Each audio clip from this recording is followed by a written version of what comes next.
Et le service a ouvert donc en septembre 2008. C'est donc un service de soins intensifs qui prend en charge des bébés prématurés et des bébés de plus de 1200 grammes.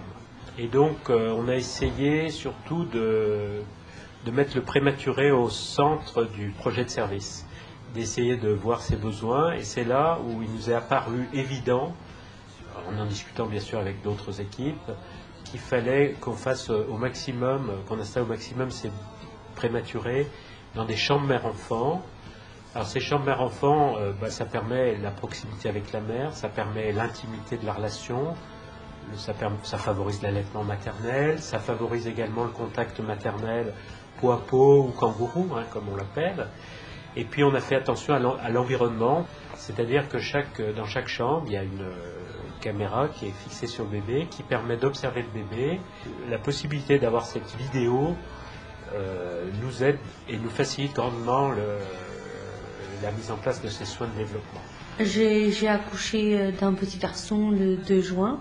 J'ai eu une césarienne et je ne peux pas voir mon fils et ils m'ont mis un système informatique pour que je vois mon bébé par internet de ma chambre. Je peux voir mon fils avec la caméra. Comme ça, je ne suis pas obligée de monter tout le temps en haut, à l'étage où il est. Comme ça, je peux voir avec internet. Mais très très pratique. Ici, on est au niveau d'un poste infirmier devant une centrale de caméras qui nous permet de visualiser les enfants pour pouvoir les surveiller d'une manière visuelle. Par rapport à notre fonctionnement, c'est-à-dire qu'on est dans un endroit où les enfants sont chacun dans leur chambre, ça nous permet, une fois les portes fermées, de garder un contact sur les enfants. C'est une conjugaison de plusieurs surveillances en fait. On va avoir la surveillance visuelle, on va avoir la surveillance au niveau des scopes, donc ce qui permet de surveiller le cœur, la respiration, etc. des enfants. C'est vrai que si un scope alarme parce qu'un bébé bouge, on va aller voir sur la caméra ce que fait cet enfant.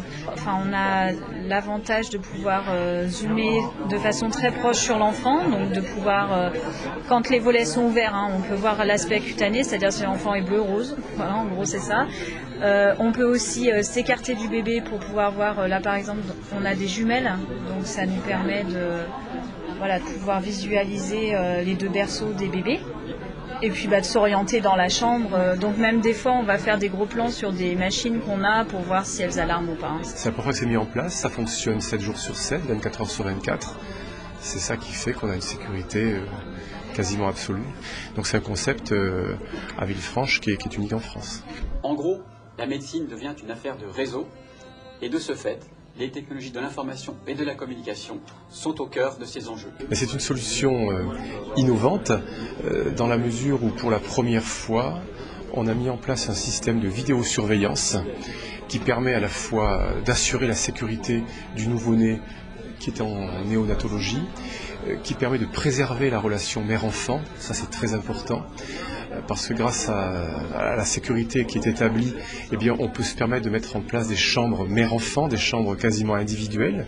Puis c'est un système innovant parce qu'il permet également une ouverture vers l'extérieur, c'est-à-dire que la famille et les proches peuvent elles aussi se connecter à distance et observer le nouveau-né. L'accès à distance est sécurisé, c'est-à-dire que n'importe qui ne peut pas se connecter à distance à la chambre d'un nouveau-né, donc il faut un mot de passe et un code d'accès.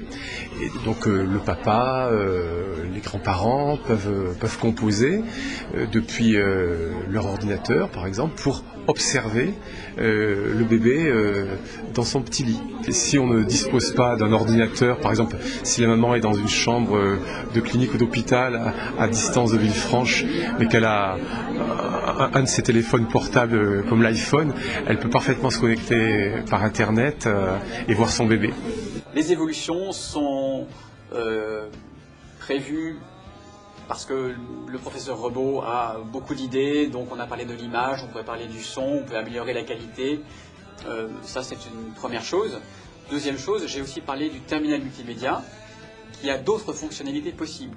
Par exemple, pour apporter des meilleurs services de confort aux patients, ce terminal multimédia permet d'avoir accès à la télévision, à l'Internet, à la téléphonie, à des services de vidéo à la demande, ou de jeux en ligne, bref, tout un ensemble de services de confort qui lui permettent d'avoir un meilleur séjour possible quand elle vient ici en maternité.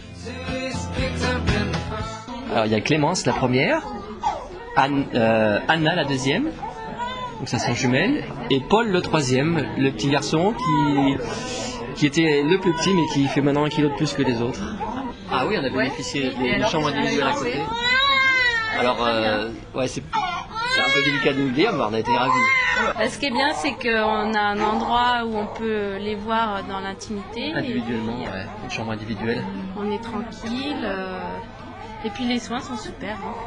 Et puis c'était une fratrie, donc 3 bébés, pouvoir les regrouper ensemble, les suivre ensemble. Pour nous, c'était plus avantageux que dans d'autres lieux où ils sont dans une salle commune. C'est malgré nous qu'on a un bébé parce que simultanément c'est quand même lourd à porter, mais c'est un très beau cadeau de la vie. Et j'encourage tous ceux qui sont confrontés à cela et à oser le vivre parce que ça remplit la nuit, les jours, mais aussi le cœur. Ouais. Donc, ça c'est super.